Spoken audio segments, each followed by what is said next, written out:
Welcome to Next Level Play Therapy, a weekly podcast dedicated to supporting the next generation of child and adolescent therapists to provide exceptional play therapy services. We'll explore all things play therapy to elevate your work with children and adolescents using the therapeutic powers of play. I'll discuss practical tips and ideas so you can provide a transformative experience for your young clients and make a real difference in their lives. So get ready to take your play therapy skills to the next level and make a lasting impact in the lives of children, adolescents, and families. Hey there, good morning. Welcome to this week's episode where I talk about all things play therapy and expressive arts and showing you how you can level up your play therapy skills.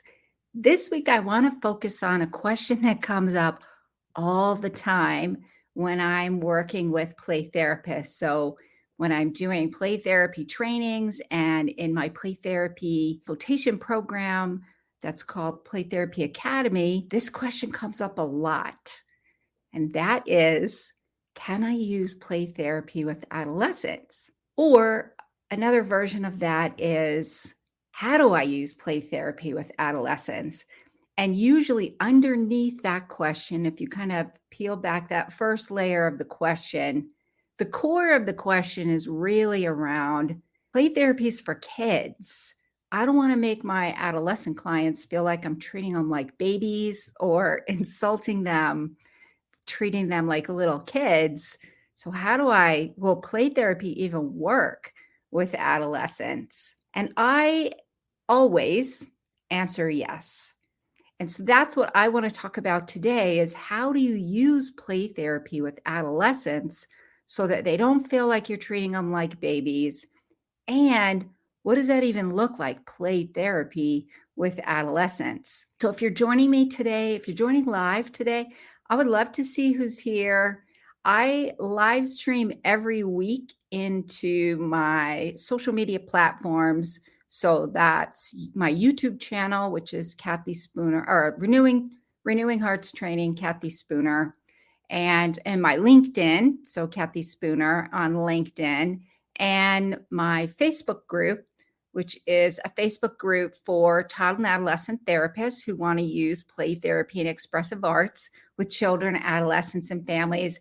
If you're on Facebook, you can, and you are a play therapist or a child and adolescent therapist who uses play therapy and expressive arts, you can pop over there and join my group. It's called Play and Expressive Arts Therapy Playground. You do have to answer all the questions to be admitted into the group, because if you don't answer all the questions, you don't get in the group.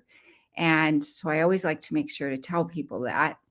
And I also live stream into Instagram on my Instagram channel. So this week, I would love to know who's here. So go ahead and post your name in the comments, where you're from, what population you work with. Are you working with adolescents? How is that going for you?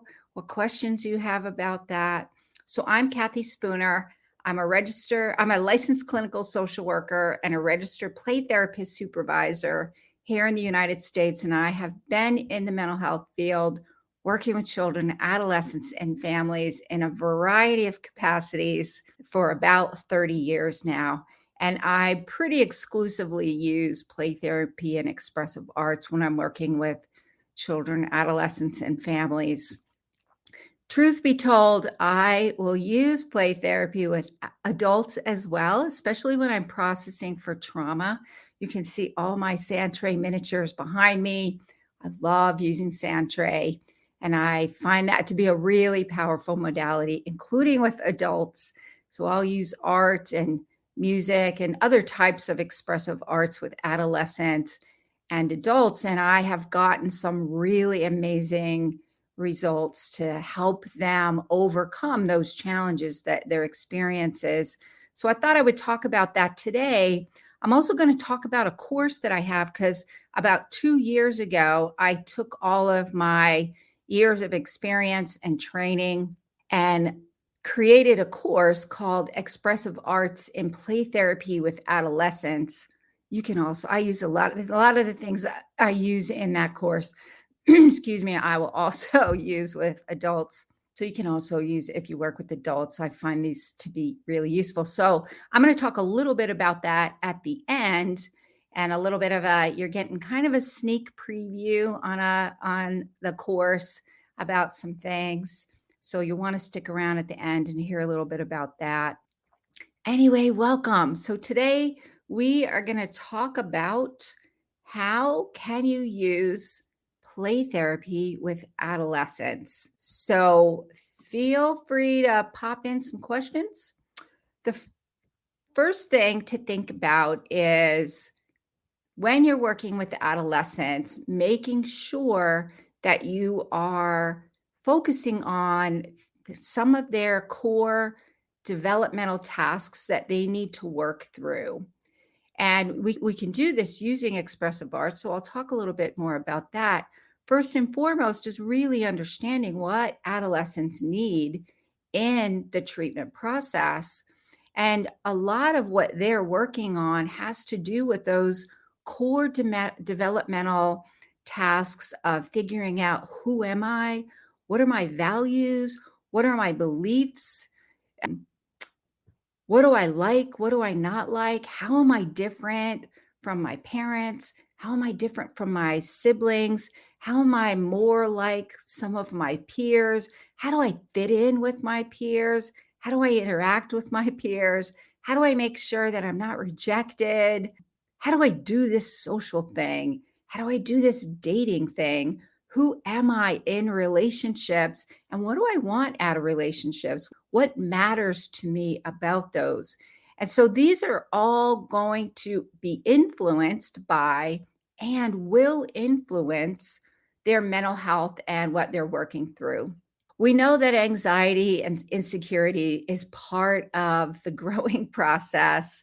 How many of us as adults still struggle with imposter syndrome about being a play therapist and your skills in working with your child and adolescent clients going through grad school? Imposter syndrome is real. We deal with that a lot in my Play Therapy Academy. That comes up in trainings as well. So I'll talk a little bit about Play Therapy Academy as well. But today I want to highlight the fact that we all go through this, teenagers as well. The thing is, unless we talk about it, we don't know everybody else is feeling that way as well. And we're all just essentially masking so we can get through and get done what needs to happen, which is good. We do need to do that. And at the same time, we're not alone. There are things that we're dealing with, and our adolescent clients are right in that stage where they are doing that identity formation is really coming to the forefront. Identity formation really starts early on.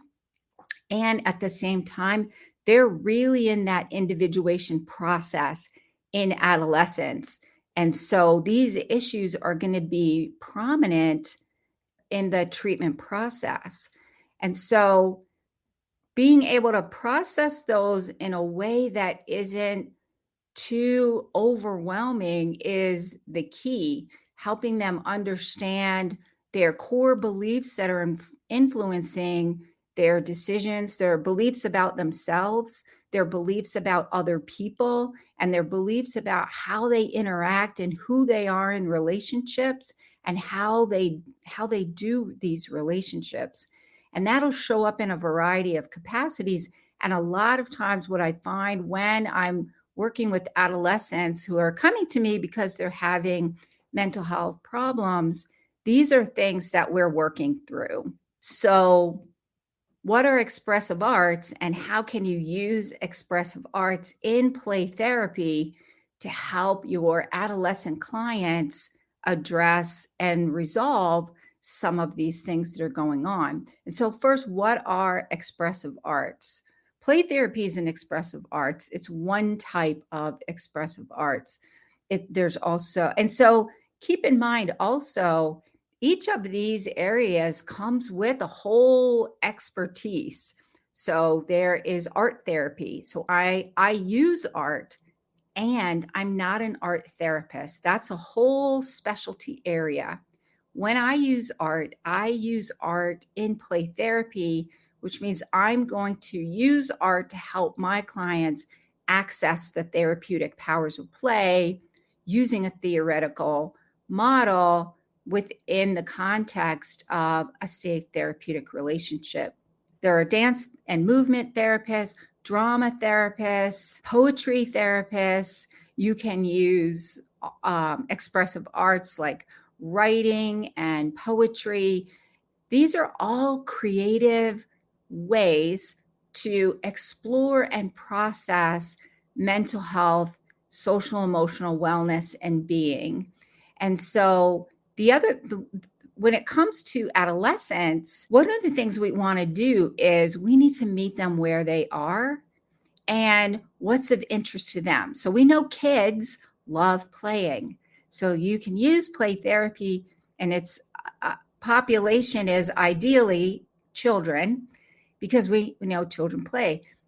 Adolescents are children, they're older children, and developmentally, they have different cognitive, social, emotional, physical, they're in a different stage. So, how do we use play therapy with expressive arts? And that means we have to consider those things and connect. So, what are the interests of your adolescent clients?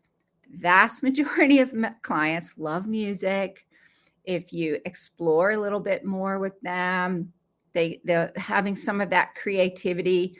You know, some people are more inclined to be easily accessing creativity, others not as much. And at the same time, they can, if you structure it in a way that's going to be safe and comfortable and specific to what they're able to do.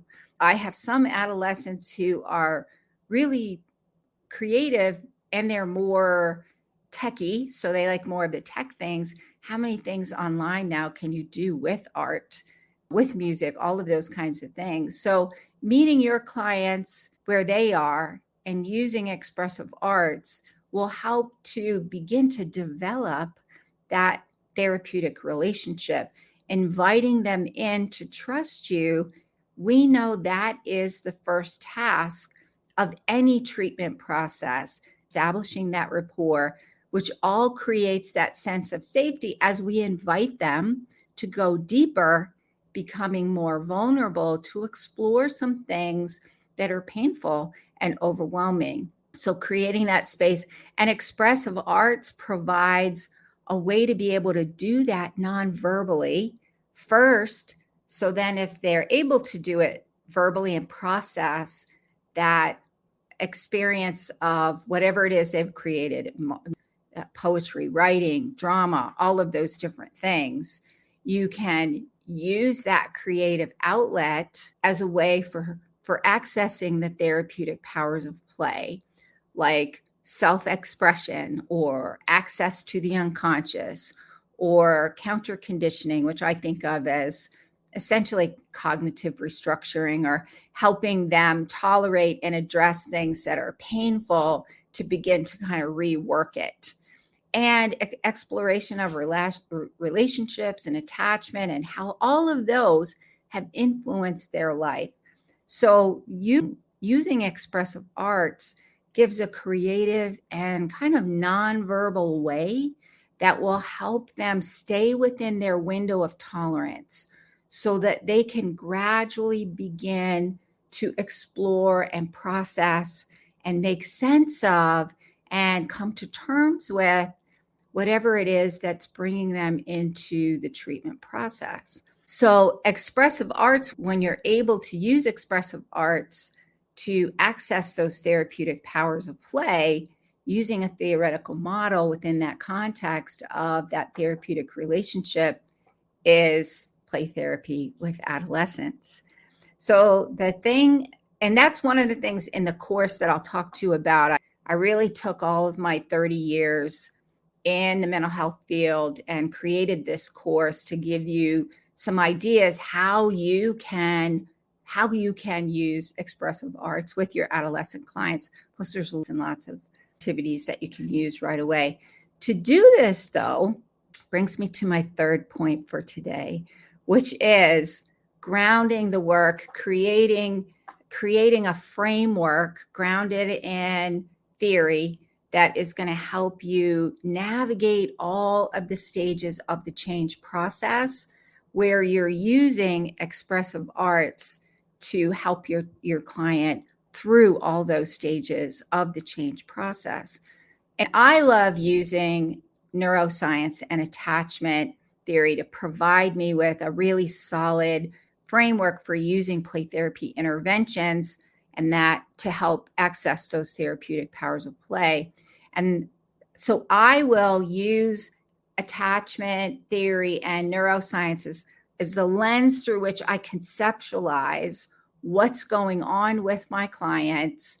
And that is then going to help me do my treatment planning as far as what types of interventions I need to use, when I need to use them, what types will work well with this client. So we do that case conceptualization using attachment theory and neuroscience to provide that information about what's going on.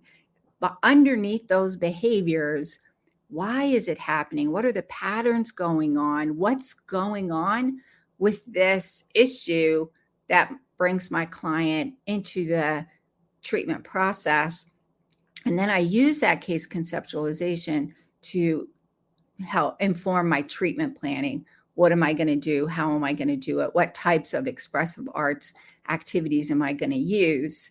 And that also helps to know how to establish that safe space.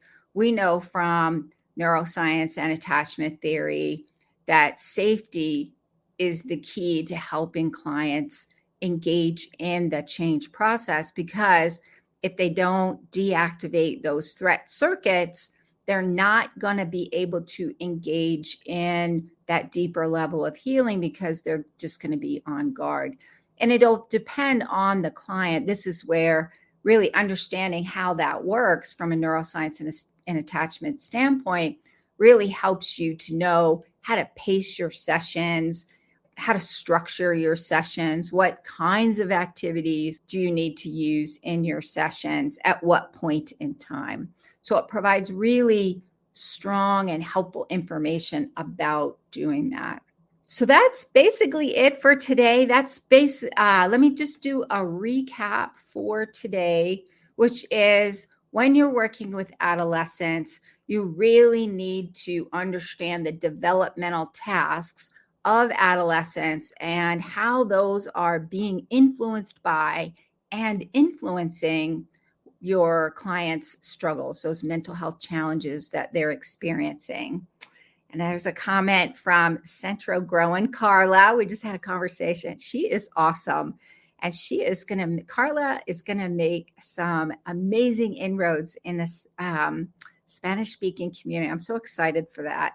So Carla says, I love to work with them with the music timeline of their life. Oh my goodness. See what I'm saying? Carla's awesome.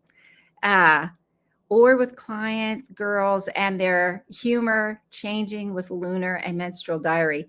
And Carla has this whole, we were talking about this last night when we were chatting, about females and even physiologically how women are and females are different, and how from a whole being are we really honoring women and doing treatment with women, including girls, which includes all of those physiological things that go on for females.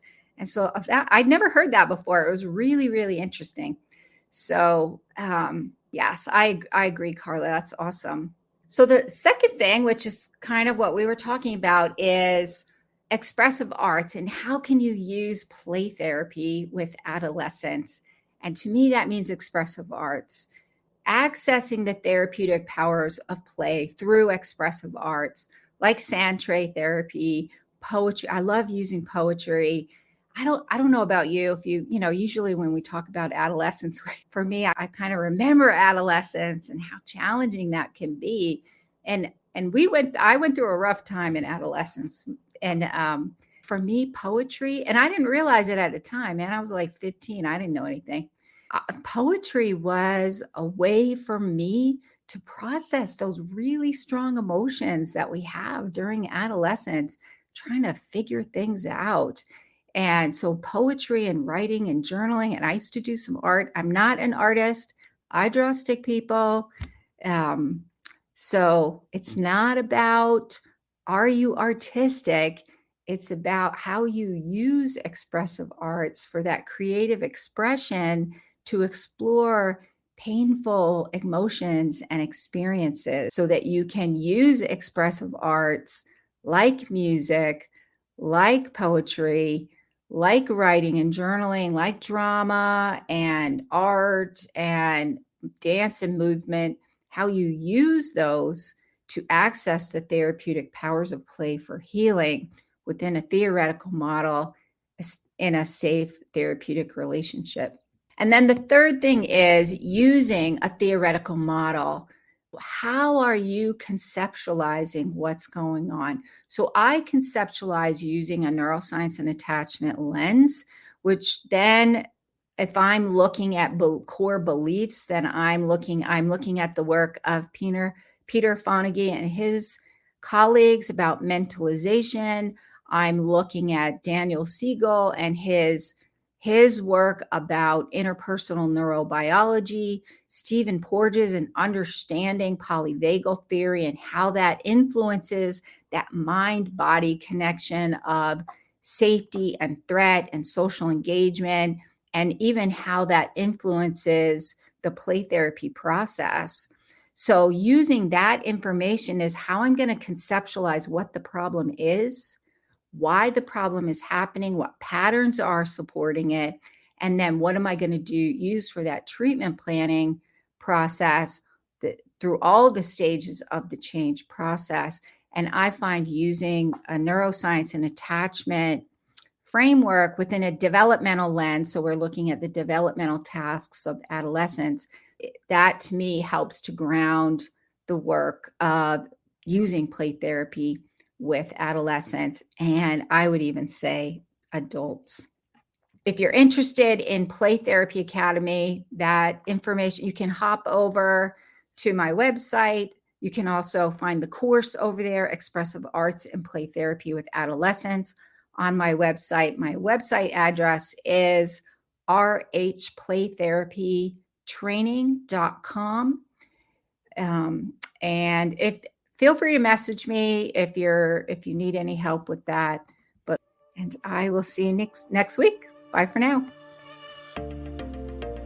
Thank you for joining me on this episode of Next Level Play Therapy. I hope you found the discussion valuable and gained new insights and ideas to support your work helping children, adolescents, and families heal. If you enjoyed this episode, be sure to subscribe to the podcast and leave a review. Your feedback helps to improve and reach more people who can benefit from this information. Remember, play therapy is a powerful tool for healing and growth.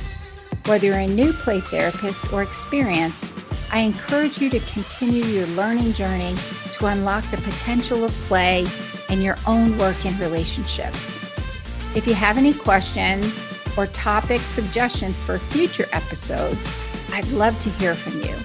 Connect with me on social media and visit my website at Renewing Hearts Play Therapy Training to stay updated on upcoming episodes, trainings, and resources. Thank you once again for listening to Next Level Play Therapy. Until next time, keep playing, learning, and growing.